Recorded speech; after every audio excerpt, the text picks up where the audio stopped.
Nós estaremos neste momento fazendo uma reflexão na palavra de Deus com o tema As Igrejas do Apocalipse e o Espírito Santo. E o texto que nós gostaríamos de ler nesse instante se encontra em Apocalipse capítulo 3, versículo 22. Um texto curto, mas de muito significado para nós e que deve estar em nossa mente e nosso coração todos os dias, para nunca jamais nos esquecermos. Quem tem ouvidos, ouça o que o Espírito diz às igrejas. Queridos irmãos, irmãs, jovens, crianças, adolescentes, anciãos da igreja, você que nos assiste nesta noite. Nos capítulos 2 e 3 do livro do Apocalipse, nós encontramos ali as cartas destinadas às 7 igrejas da Ásia, quais sejam Éfeso, Esmirna, Pérgamo, Tiatira, Sardes, Filadélfia e Laodiceia. São 7 mensagens do Espírito Santo, que em razão dessas 7 pregações, ele é chamado lá no capítulo 1, versículo 4, de 7 espíritos, embora evidentemente se trate do mesmo Espírito. Mas é o mesmo Espírito com 7 mensagens específicas às 7 igrejas da Ásia. Essas igrejas da Ásia, conquanto tenham existido realmente, literalmente, significam, na profecia do Apocalipse também, a igreja de Cristo, de um modo geral, nos diferentes períodos da história. Portanto, as 7 igrejas da Ásia, aqui nos capítulos 2 e 3 do Apocalipse, têm um significado escatológico, um significado profético, qual seja, representam a igreja de Cristo nas suas várias fases ao longo da história,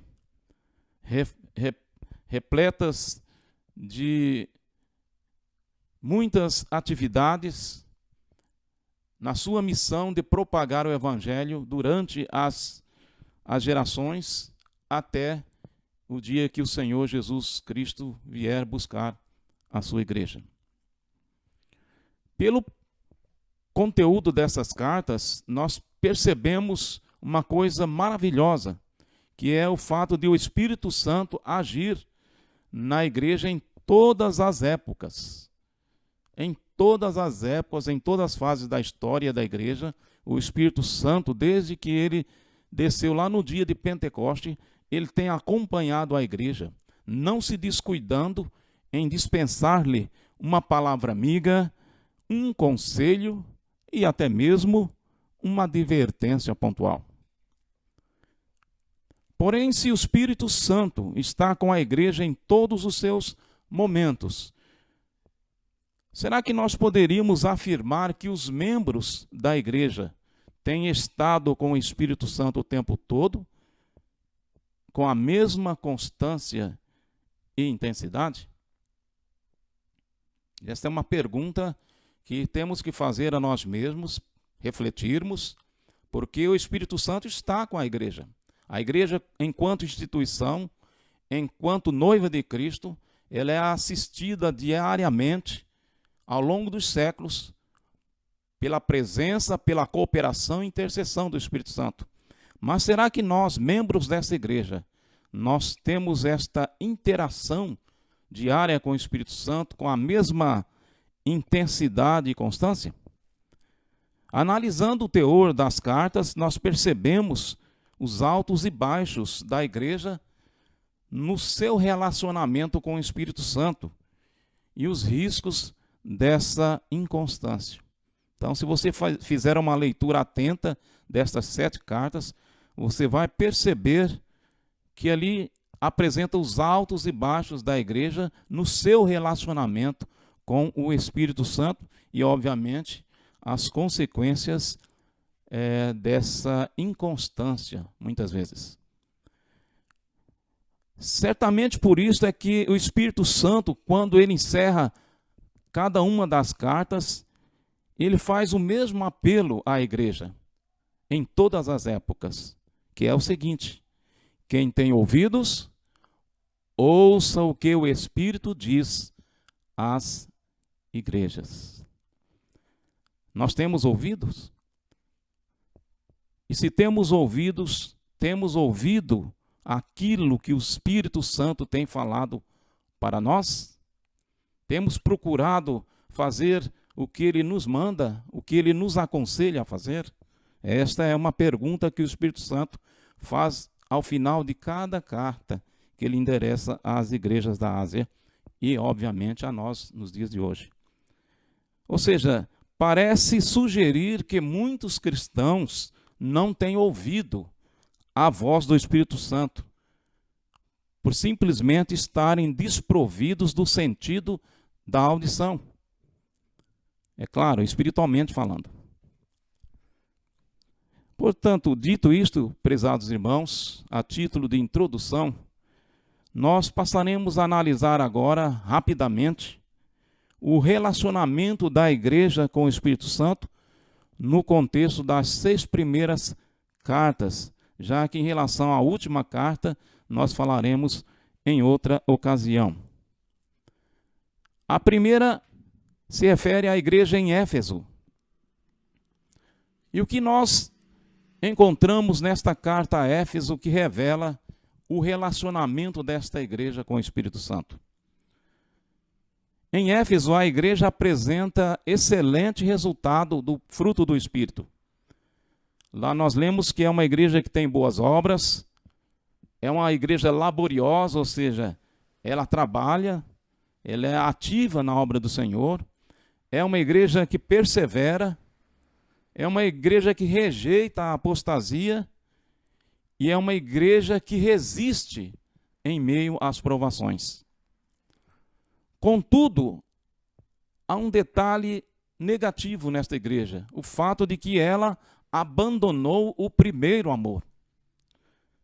Ou seja, a genuína chama pentecostal. Ela deixou de lado o fervor dos primeiros dias pós-Pentecoste, quando o desejo de orar, o desejo de jejuar, de cultuar e evangelizar eram intensos, mas ela deixou isto um pouco de lado, ou seja, abandonou, na verdade o texto diz que ela abandonou o primeiro amor. Então, diante dessa, digamos, regressão espiritual, dessa decadência espiritual, a igreja é aconselhada pelo mesmo Espírito Santo a detectar a causa deste abandono, desta regressão espiritual. Ele diz: procure saber aonde você caiu e arrepende-te e pratique as primeiras obras. Ou seja, busque novamente os dons espirituais, o batismo no Espírito Santo, a manifestação dos melhores dons, sob pena de que venha a ser tirado de você o próprio candeeiro ou castiçal, que podemos dizer que representa o próprio Senhor Jesus Cristo na vida da igreja. É certo que essa igreja apresenta, apesar de tudo isso, uma característica que lhe é altamente favorável. Diz-nos o texto que ela odeia as obras dos nicolaítas, as quais Jesus também odeia. Ou seja, ela compartilha de um mesmo pensamento que o Senhor Jesus Cristo. Ou seja, ela não compactua com as obras desta doutrina adulterada dos nicolaítas. Então, o Espírito Santo lhe faz um último conselho: ouça o que o Espírito diz às igrejas. Em seguida, meditamos sobre a igreja em Esmirna. A igreja atravessa um período de grande perseguição. Há prisões e até mesmo mortes. E é uma igreja materialmente pobre, humilde, uma igreja sem expressão, digamos assim, econômica. Mas o texto diz que, apesar de ser uma igreja humilde, pobre financeiramente, é uma igreja muito rica, rica espiritualmente. O Espírito Santo é acolhido no meio dela com muita alegria e entusiasmo.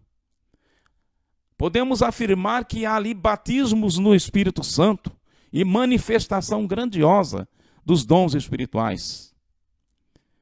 Em razão disto, desse fervor espiritual, desse avivamento espiritual que caracteriza esta igreja, ela apresenta um alto nível de intimidade com Deus e de fidelidade a Ele.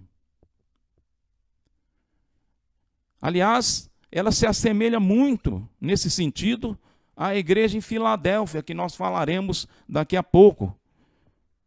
Ou seja, esta igreja, ela não sofre nenhuma repreensão da parte do Senhor. Muito pelo contrário. Deus lhe faz uma promessa maravilhosa, uma promessa que nós, como cristãos, hoje no século 21, devemos desejar para a nossa igreja de hoje também, que é a seguinte, lá nos versículos 8 e 11. Ser fiel até a morte, e dar-te-ei a coroa da vida. E mais uma vez, o Espírito Santo reafirma, ouça o que o Espírito diz às igrejas, ou seja, atente para o conselho. Não esqueça as primeiras obras. Esteja ouvindo, atento ao que o Espírito Santo está falando ao seu coração. Não ouvide, não se faça surdo à voz do Espírito Santo. Atente, preste atenção, que você será grandemente coroada naquele dia. Em seguida, vimos a igreja em Pérgamo.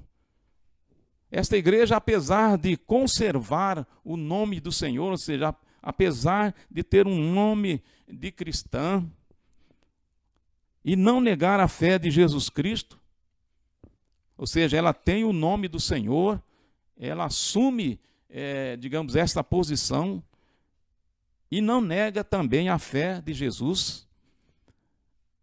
A igreja tem entre seus membros, ou seja, não a igreja como instituição, mas esta igreja tem entre os seus membros alguns irmãos que defendem a doutrina de Balaão e outros a doutrina dos nicolaítas.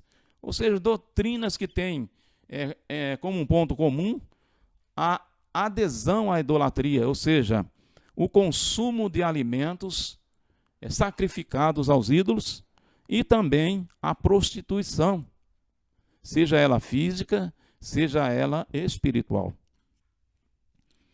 E nesse ambiente de, digamos, promiscuidade espiritual, religioso, o Espírito Santo se mantém na igreja como um maná escondido. Ele está na igreja, mas é como se estivesse, digamos assim, escondido, como se não estivesse.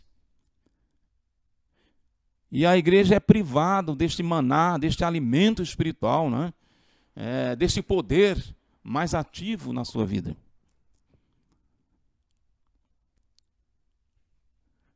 E também o novo nome, aquele novo nome, escrito numa pedrinha branca,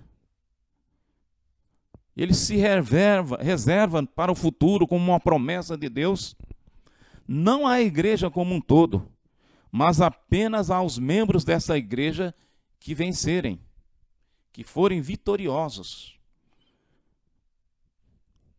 Então, a igreja, ela apresenta alguns membros no meio dela, que apresentam essas doutrinas, que não são doutrinas cristãs, são doutrinas pagãs.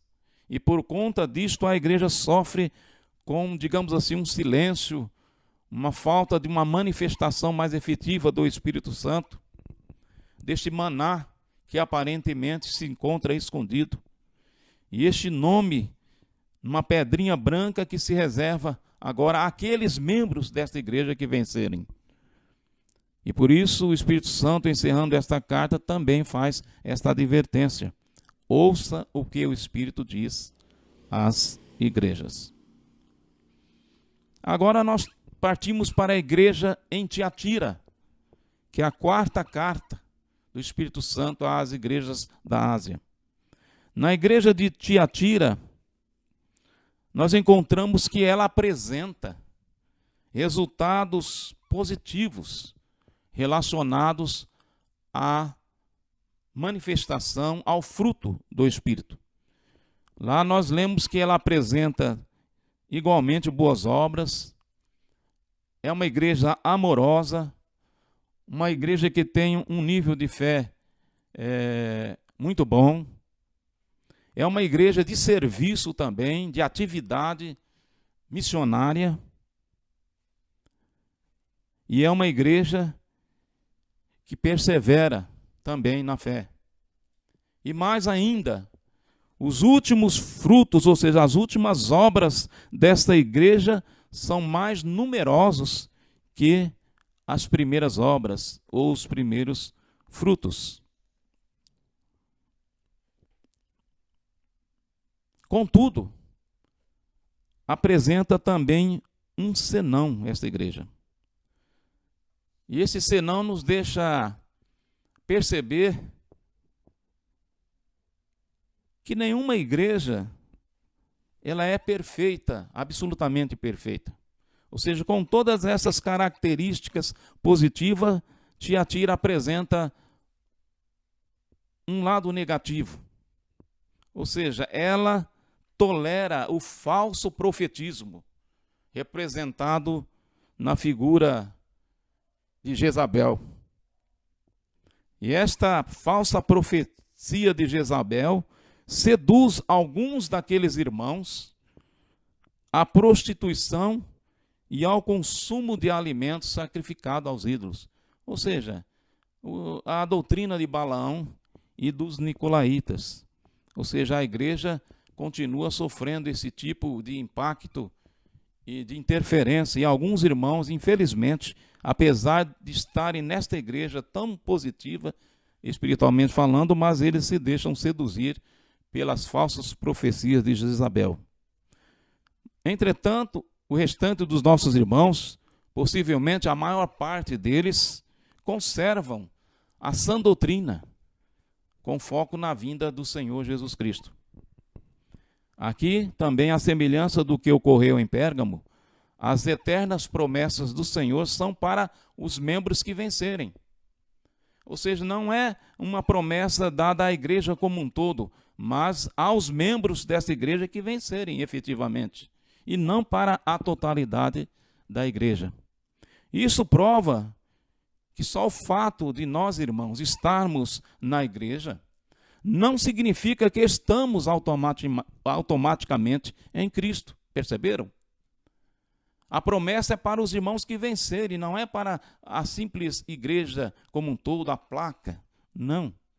É possível que nós estejamos numa igreja que tem uma doutrina perfeita e tem altas qualidades, mas Deus está observando o nosso comportamento pessoal como cristãos. O que nós estamos fazendo? Nós somos vencedores ou estamos sendo derrotados pelas falsas doutrinas?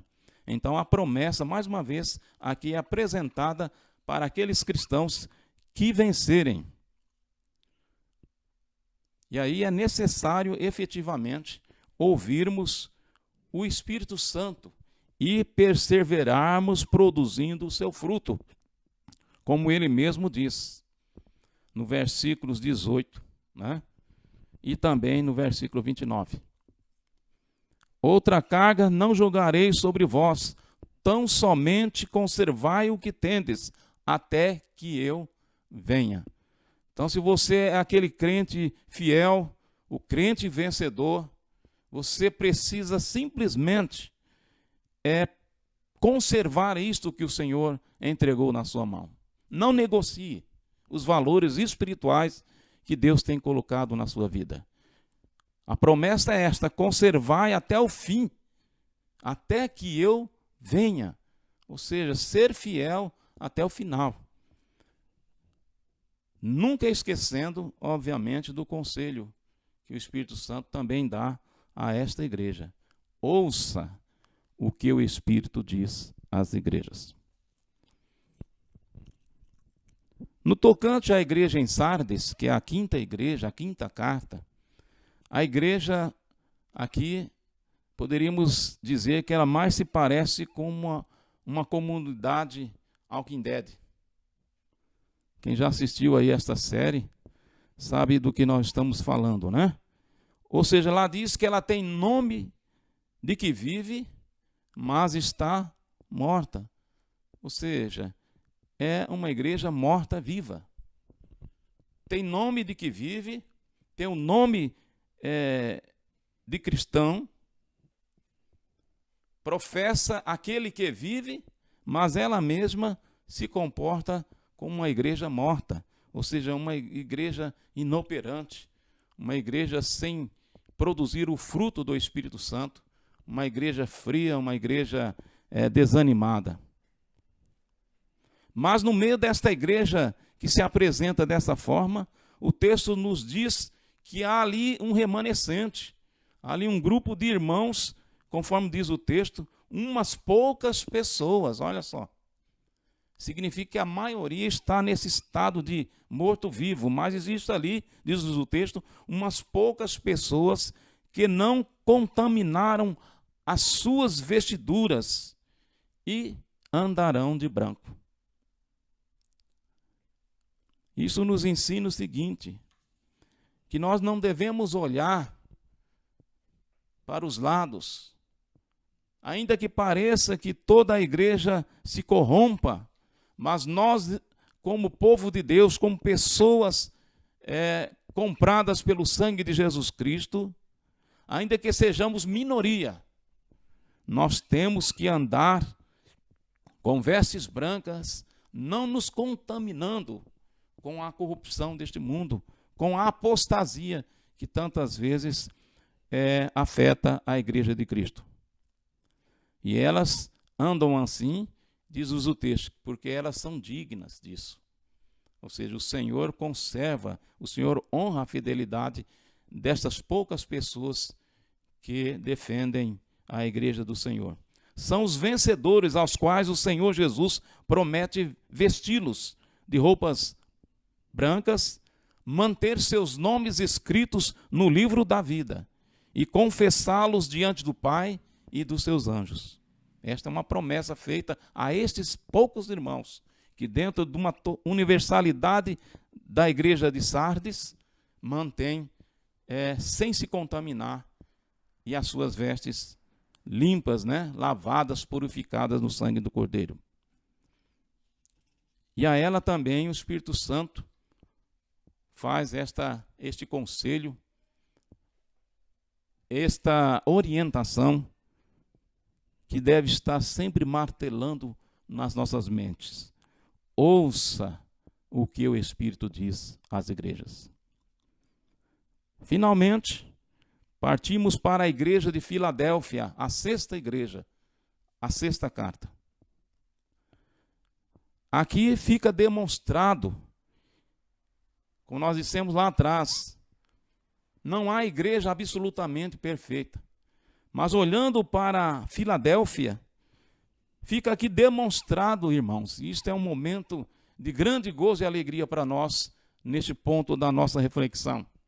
Aqui fica demonstrado que se não há igreja totalmente perfeita, porém com a ajuda do Espírito Santo e com a inteira submissão da igreja a Ele, essa igreja pode se aproximar muito da perfeição e do ideal de verdadeira igreja de Cristo. Está vendo? Nenhuma igreja absolutamente perfeita. Mas se a igreja, ela se aproxima, tem intimidade com o Espírito Santo, ela procura ouvir a voz do Espírito Santo, colocar em prática os conselhos que o Espírito Santo dá a ela, esta igreja, embora não sendo absolutamente perfeita, mas ela se aproxima muito da perfeição. Ela passa a ser um exemplo do ideal que a igreja de Cristo deve ser na terra. Nesse caso, nós também vimos que Jesus não tem nenhuma ressalva a fazer quanto à igreja de Filadélfia. Assim como também ele não fez nenhuma reprimenda à igreja em Esmirna, porque viu nessas igrejas mais qualidades do que defeitos.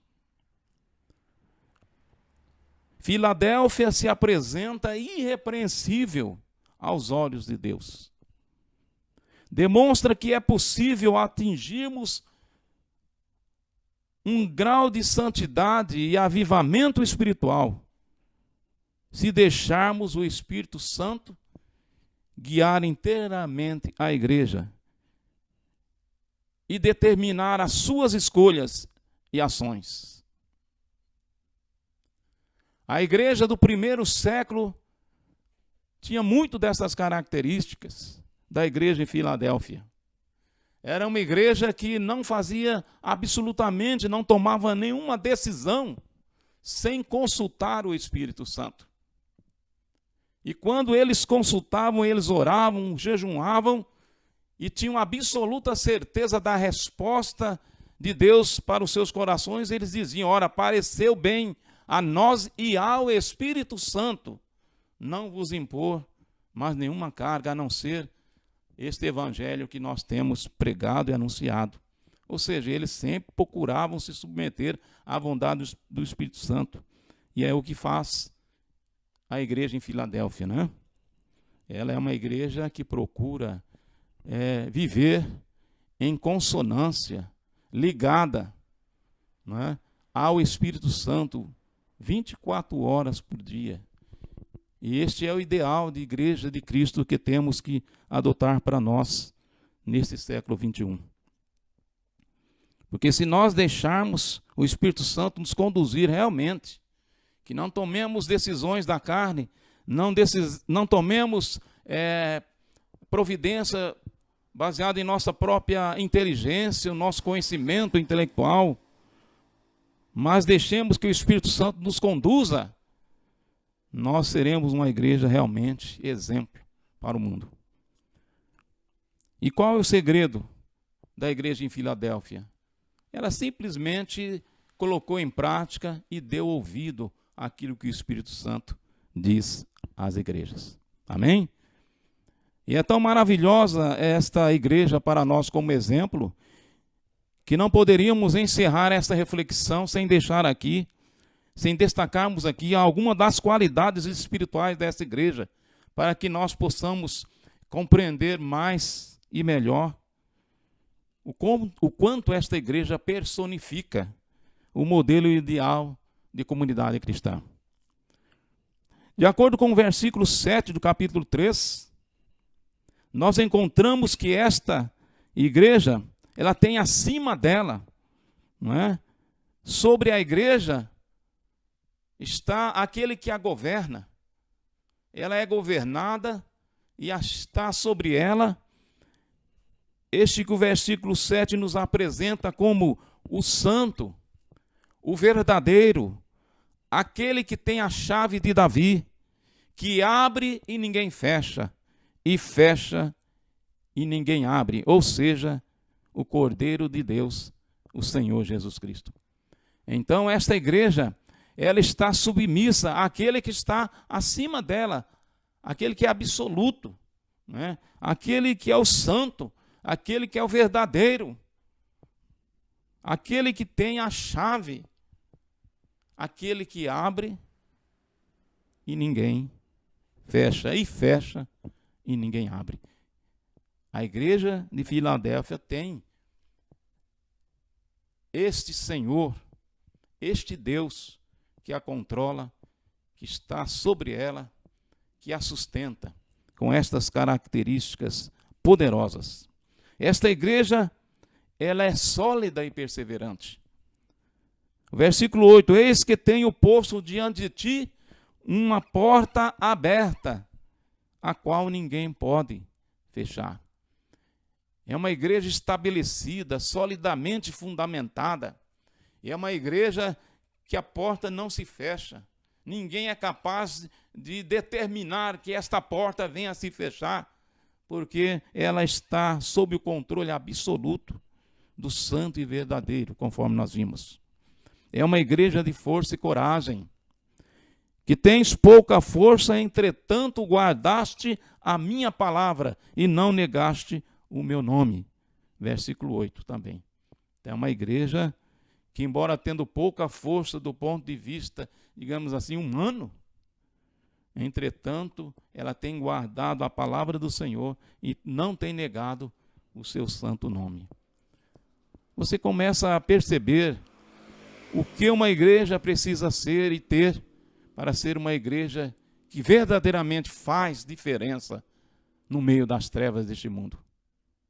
É uma igreja onde o Espírito Santo opera. É uma igreja onde os milagres verdadeiramente acontecem. É uma igreja que tem a unção especial do Espírito Santo. É uma igreja que ora e Deus responde. É uma igreja onde Deus manifesta os seus mais variados dons. Porque é uma igreja que tem esta íntima comunhão e intimidade com Deus. E de fato, no versículo 9 nós encontramos que ela é uma igreja amada pelo Senhor. O Senhor ama a igreja em Filadélfia. Lá está escrito: eis que os farei vir e prostrar-se aos teus pés e conhecer que eu te amei. Que coisa maravilhosa, irmãos. Já imaginou as pessoas, o mundo, as pessoas sedentas, as pessoas que estão aí procurando abrigo, olha para a igreja em Filadélfia e vem e se humilha e se prostra e reconhecem que Deus ama essa igreja verdadeiramente, porque vê as maravilhas, as obras do Senhor sendo feitas no meio e através da sua igreja. E é claro, é uma igreja guardiã da palavra, da doutrina, dos oráculos santos do Senhor. No versículo 10, lá está escrito: como guardaste a palavra da minha paciência, também eu te guardarei da hora da tentação que há de vir sobre o mundo, para tentar os que habitam na terra. Olha só. É uma igreja que guarda a palavra. E por ser uma igreja que guarda a palavra, ou seja, que honra a palavra, que obedece a palavra, que pratica a palavra, Deus também a guarda. Deus também a protege. A promessa de proteção e de livramento de Deus está com esta igreja. Porque assim como ela tem guardado, ela tem tido cuidado da palavra do Senhor para guardar, honrar e praticar. O Senhor diz para a Filadélfia: também eu te guardarei da hora da tentação que há de vir sobre todo mundo, para tentar os que habitam na terra. Maravilhosa palavra é esta, irmãos. Vale a pena nós ouvirmos o que o Espírito Santo tem falado às igrejas. E ele tem falado em todos os séculos, sempre o mesmo conselho: quem tem ouvidos, ouça o que o Espírito Santo diz à igreja. Concluindo, nós queremos dizer, já falamos no princípio, que quanto à igreja em Laodiceia e seu relacionamento com o Espírito Santo, considerando a abrangência e peculiaridade do tema, que é um tema que vai trazer muito dos nossos dias, da contextualização da nossa realidade, nós estaremos abordando aí numa próxima live com mais tranquilidade, tá bom? Concluindo do que foi exposto até aqui, o que nós podemos, qual a lição que podemos retirar disto que nós acabamos de meditar? Fica evidente a impostergável, ou seja, a inadiável necessidade de a Igreja de Cristo se relacionar mais intimamente com o Espírito Santo, que é o seu intercessor na atual dispensação da graça. Não podemos, de forma alguma, nos esquecermos que desde o dia de Pentecostes, lá em Jerusalém, a igreja tem como seu consolador, tem como seu mestre, o seu ensinador, o seu intercessor, o seu ajudador, o Espírito Santo. Não podemos, portanto, jamais nos voltarmos as costas a Ele. Não podemos entristecê-lo. Não podemos, muito menos, extinguir a atuação do Espírito Santo na igreja. Não podemos colocar barreiras. Não podemos criar teologias, posicionamentos, como se o Espírito Santo fosse dispensável, como se a manifestação dos dons espirituais na igreja já não fossem necessários.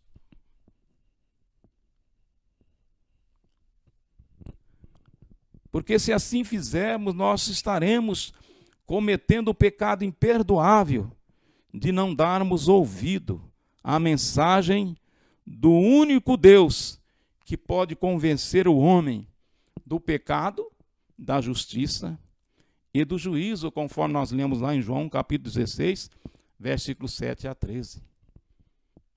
A igreja tem que entender e tem que olhar para o Espírito Santo e buscar ser cheio do seu poder e buscar ser um instrumento da vontade dele, para que através de nós ele manifeste esses dons maravilhosos, que faz efetivamente uma igreja poderosa para levar o evangelho até os confins da terra. Nunca nos esqueçamos, nunca nos esquecemos, jamais. Lembremos-nos da sua advertência final em todas as cartas. Quem tem ouvidos, ouça o que o Espírito diz às igrejas. Encerrando, deixamos com todos vocês, em seus corações, nesta noite, a inefável promessa do Espírito Santo, feita à igreja de Filadélfia e extensiva a todos nós, a mim e a você, no século 21. Diz a palavra do Senhor nos versículos 11 e 13. Eis que venho sem demora. Guarda o que tens, para que ninguém tome a tua coroa. A quem vencer, eu farei coluna no templo do meu Deus, e dele nunca sairá. Escreverei sobre ele o nome do meu Deus e o nome da cidade do meu Deus, a nova Jerusalém, que desce do céu do meu Deus, e também o meu novo nome. Quem tem ouvidos, ouça o que o Espírito diz às igrejas. Que Deus nos abençoe, que nós possamos continuar sempre ouvindo o que o Espírito tem falado à sua igreja. Que Deus te abençoe. Amém.